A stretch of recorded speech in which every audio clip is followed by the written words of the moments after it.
3 पहियों की रिक्शा बनाकर है तो हमने 2.5 साल है तो महाराष्ट्र के अंदर सफर कर लिए है।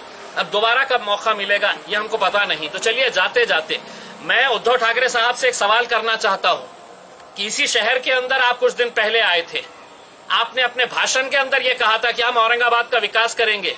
उद्धव साहब, कौन सा जादू किया आपने, छड़ी चलाए इस शहर के ऊपर कि पूरा विकास हो गया और आपने फिर है तो नामकरण का फैसला ले लिए है करके। उसमें आप ही की जबान के ऊपर आपने कहा था कि नहीं, मैं इस शहर के अंदर पानी पहुंचाऊंगा, हम इस शहर का विकास करेंगे करके। उसमें ऐसा क्या हो गया, इसका जवाब भी दीजिए आप, और आपको जवाब देना पड़ेगा उसमें। अब आप मुंह छुपा कर बैठ नहीं सकते हैं। आपको अगर कोरोना अगर हुआ है तो आप है तो इसके ऊपर आइए, ऑनलाइन आकर जवाब दीजिए औरंगाबाद की और उस्मानाबाद की आवाम को। उसमें आपकी घटिया राजनीति की वजह से आप हमारे शहर के अंदर हंगामा नहीं पैदा कर सकते हैं। ये शहर हमारा है और इस शहर के लिए अगर आप घटिया राजनीति खेल रहे हैं तो हमको उसका भी जवाब देना आता है और अच्छी तरह से देना आता है। मुद्दा केंद्राच्या कोर्टात गेलेला आहे, तुम्ही आता केंद्राकडे काय ऍक्टिव्हिटी करणार आहात का? बिल्कुल करेंगे।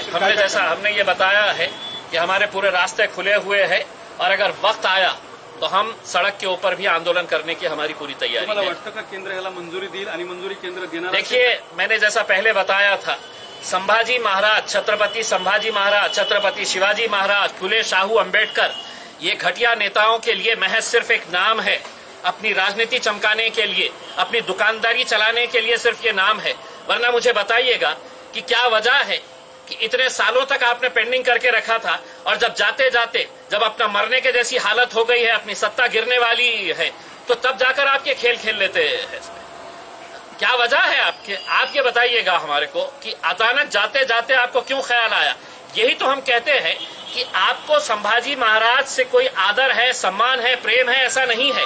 आप उनका नाम लेकर अपनी राजनीतिक दुकान चलाना चाह रहे थे। इसीलिए तो आज आपने ये फैसला अपने फायदे के लिए, अपने राजनीतिक स्वार्थ के लिए लिया है। अब केंद्र सरकार के अंदर गया है, अब केंद्र सरकार ये सोचेगी कि ये फैसला तो कैबिनेट में शिवसेना ने लिया है, अब इसका फायदा हमको मिलेगा या नहीं मिलेगा। तो भारतीय जनता पार्टी भी सोचेगी कि भाई हमने अगर इमीडिएट अगर इसका फैसला ले ले तो इसका क्रेडिट शिवसेना को चले जाएगा। तो संभाजी महाराज से किसी को मोहब्बत है, इनको ऐसा नहीं है। हम तो ये साफ कहते हुए आए हैं कि हम छत्रपति संभाजी महाराज, छत्रपति शिवाजी महाराज, फुले शाहू अम्बेडकर, हमने कभी भी अपने राजनीतिक स्वार्थ के लिए इन लोगों का नाम नहीं लिया है। ये बहुत महापुरुष है, हम इनका आदर सम्मान पूरी तरह से करते हैं, लेकिन अपने राजनीतिक स्वार्थ के लिए कभी भी इनका नाम का इस्तेमाल नहीं किया है, जो ये राजनीतिक पार्टियां आज तक करते आए हैं।